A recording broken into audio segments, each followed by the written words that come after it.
หายว่าจนนั่นแหละคือกันทายเอาแถวว่ามาเบิก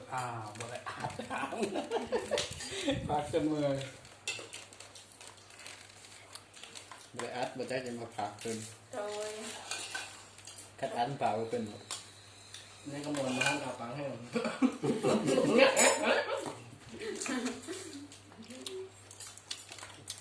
คือบ่เห็นเฮาวะบักรอนี่บ่เห็นเสียลุกขึ้นนะ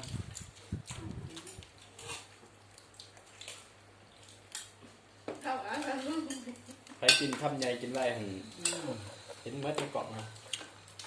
บ่เห็นเป็น เจ้าพี่น้องอาหารเมียนมา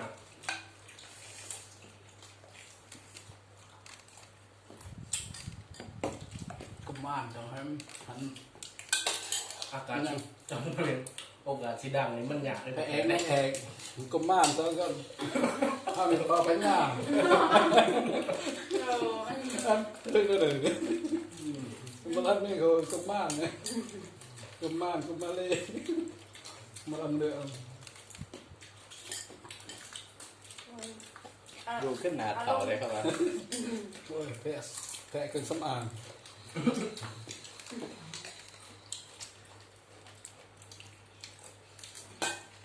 หมอเลยได้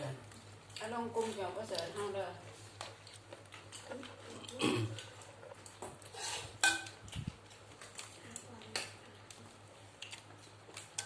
หน่อยไปอยู่ใส่วะทุกเห็น นักกินย้อน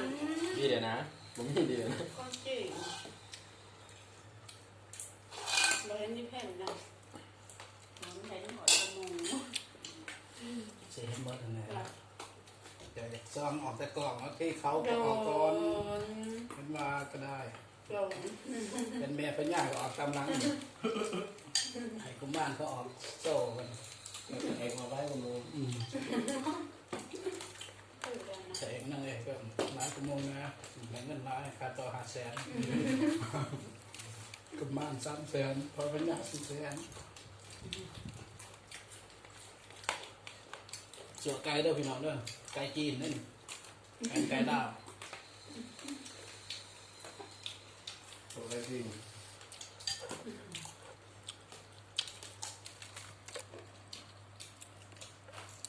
กุมารทองเด้อ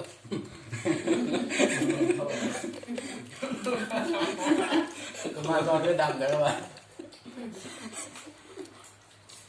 กุมารดำนี่กุมารดำตั้งไงฮะกุมารดำกุมารทองอย่างกุมารดำเลยนั่งอันนั้นมองแต่ปากก็ปิ่งเปล่า ข้าวกินบ้าง ขอบคุณเขาตั้งให้ด้วยนะ เจ้ากระเบาคือได้ปะเจ้ากระเบาคือน้องเจ้าน้องเบา ขอบคุณปลากินก่อนกินก่อน โมกีเลย กินเมื่อปลาเขาเรียกแต่น้ำลูกตอน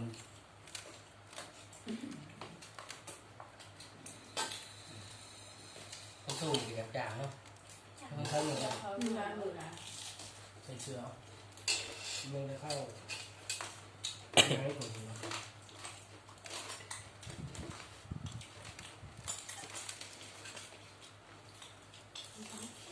ตำคงได้ละ กินตำไก่กินตำกุ้งกินตำหา เนี่ยยางก็ได้เหมือนกันหง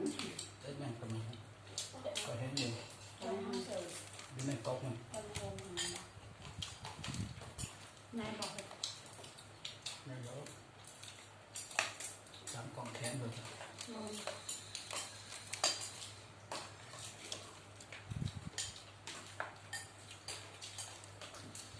สัวไก่แล้วพี่น้องเด้อสัวไก่กินอยู่พม่าเคยกินบ่ข้อนลาวผมกินเป็นข้อนลาวไก่นี่มันไก่จีนแต่ต้มอยู่พม่าคนกินเป็นข้อนลาวกิน ตัวคุย อืม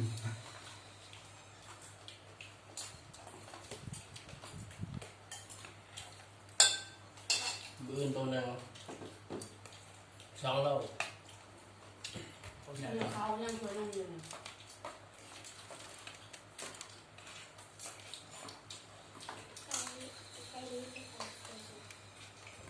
เ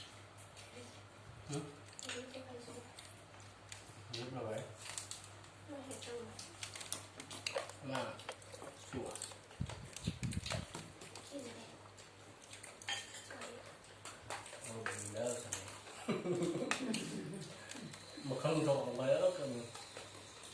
ขนาดมันไล่ขนาดกินอิ่มเนี่ยยังอยากยอดแต่ว่ามีหมูเราอย่างนี้ยังอยาก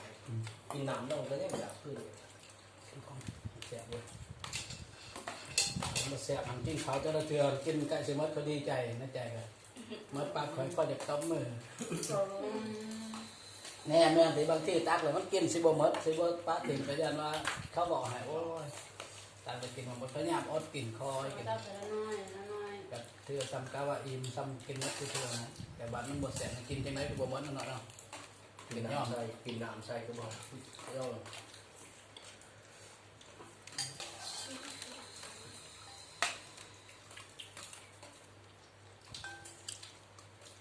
อันนี้น้ำเป็นน้ำหอมบอก ดูกิน เป็นก็เป็นตัก เค้งยังอยู่วะงานนี่เป็นไอหรือบ่ได้เห็นจะได้เป็น ไว้อีกอันนี้ของคนกินเขาลองหลาย โอ้ยแล้วแบบคน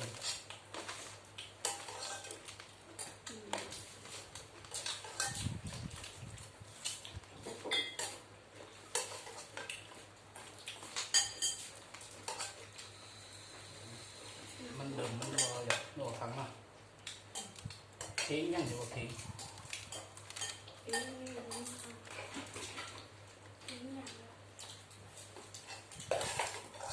ข้าวเขาไม่อยู่บนเลยต้องไปกินน้ำร้อน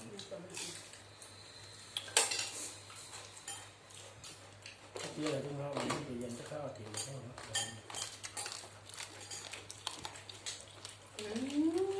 พวงเปล่าคนนี้ใส่ขนาด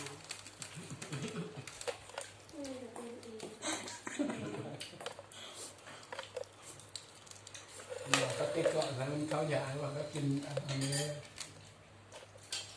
โอ้แม่ก็เจ๊งจักเลยคลิปกินหมกม่วงตามเจ้าแล้วมือต้องกินออกคลิป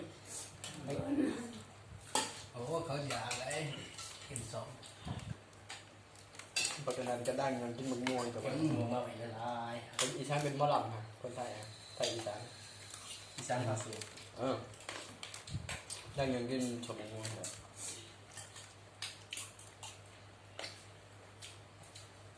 กินเลยแมนนะเอาขึ้นนายก็มือขึ้นเช็คติ่งเลยสิเจ็บท้องเลยกินไก่ต้องเขา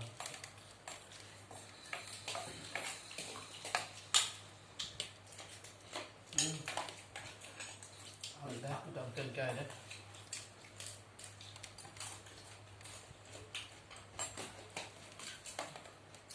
เขายังเคยนั่ง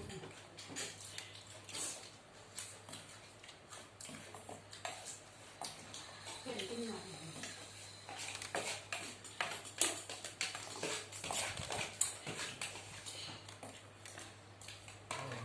มาหน่อยถึงเลยถึงสองโต๊ะถึงมาลายกัน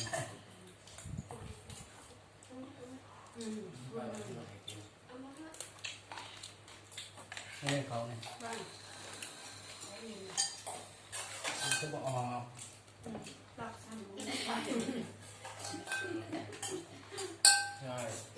สั่งเปล่าแน่ ที่มือเนี่ยว่าเขาอิ่ม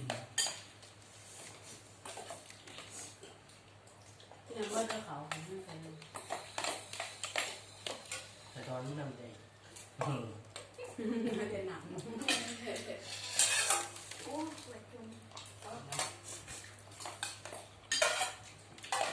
สิเลยไม่หนัก ฉันบ้านทรงไว้ที่ไหนตรงนี้ก็ทำตัวให้ดูทำตัวทำตัวทำตัวก่อน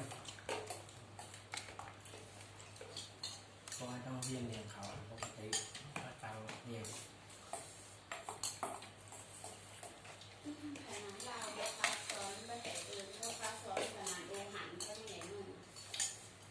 เ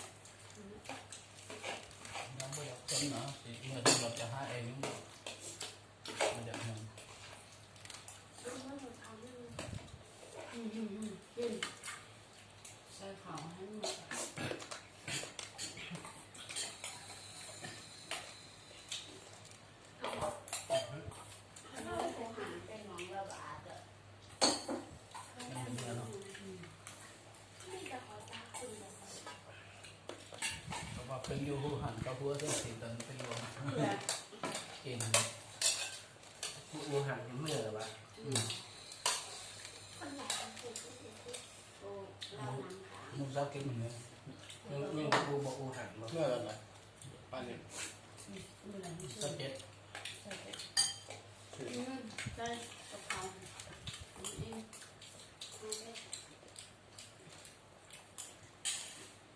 เอาไม่ทำเองได้ก็ไม่ต้องทำเอง ยังออกยูทูบสมุนเต้เมียก็ให้ตีแม่ ถ้าเรียกเห็นไปจะบอกอะไรตื่น เห็นแต่ นี่เพื่อบอก ยัง ก็มาคัดอีกว่าคัดอีกคัดอีกเหมือนแจ็คสันนะ เห็นแต่ขญ่าครับแม่ขญ่าครับเมียข ไป ญ่า เองนั่งเป็นสองคนในคาโตแพงถึงบ่ถอย ตายเอามืออื่นด้วยเขาหลายเมื่อ มือเองก็เอาเองเลย เป็นยามเหรอยามให้ที่หนังมา ตอนนี้ขาลงมาได้นี่แหละตอนนี้ เราที่นี่อย่างวันนี้ อ่าของใหม่เนี่ยคนเขาเบิ่งยังกระดาษคนนึงก็เขาคนนึงกลมมันเขาสนใจบุคคลไหนก็กดหน่อย คันดังมีผู้ใดคนหนึ่งดังตรงเขามีโอกาสดังหลายคนเลยคือกลุ่มจอมเน็ตมีลูกน้องไปดูน้ำเข้ายัดอันนั้นให้ยูทูบดาวไปยัดดาว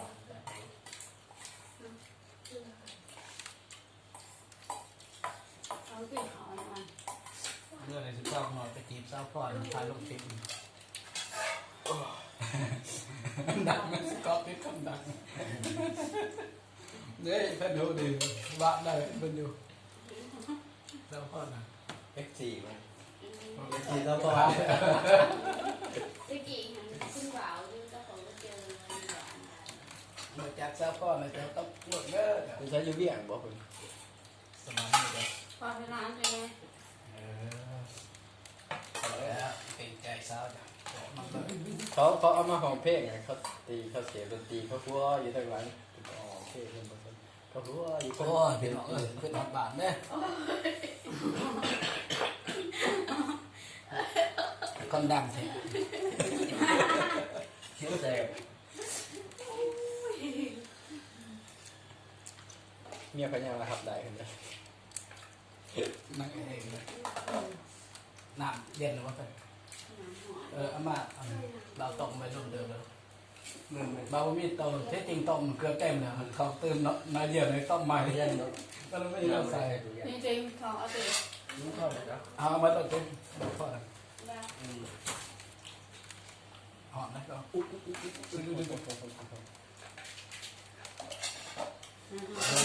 ทำเส้นหักโต๊ะโอ้นายเน่าโพดคอยเจอกันใหม่เด้อพี่น้องเด้อประสานสุดเสียง แกงกบกับบะเรือ ตึงไหมไอ้หน่อยใกล้แล้วนะ มืออื่นนะพี่น้องเด้อเคยพอกันใหม่มืออื่นนี่โอ้ยไก่ซีพีสั่งมาทางออนไลน์ตัวหนึ่ง9,000จัดเนาะ9,000เมียนมาก็สั่งพักสั่งหยามาประกอบครับรวมเบ็ดเสร็จเสียงพอดี11,000จัดกันไหลเป็นเงินละเฮากันแสนพุ่นละแสนปลายไปหน่อยครับกับมืออื่นค่อยพอกันใหม่อีกมื้อนี้นำย่อยซื่อๆดอกไก่โมจิน้ำเมื่อแล้วก็เอาให้ก็ได้เสือกันเฮ็ดก็ให้ขึ้นฮอดบ้านจังบาทเสือไก่ข้างแน่แต่ว่าโอ้ยเขานี่แหล้วเขาหุงบ่แม่นเขาเฮาเขาเหนียวเฮาเด้สุดยอดนี่บ่สุดยอดฮอดแต่กลางกกมัน โอ้ ตอนนี้แหละเนาะไปเพาะกันใหม่นี่ก็อาหารพิเศษกินบ่ต้องเกรงใจหมดเดี๋ยวก็เศร้า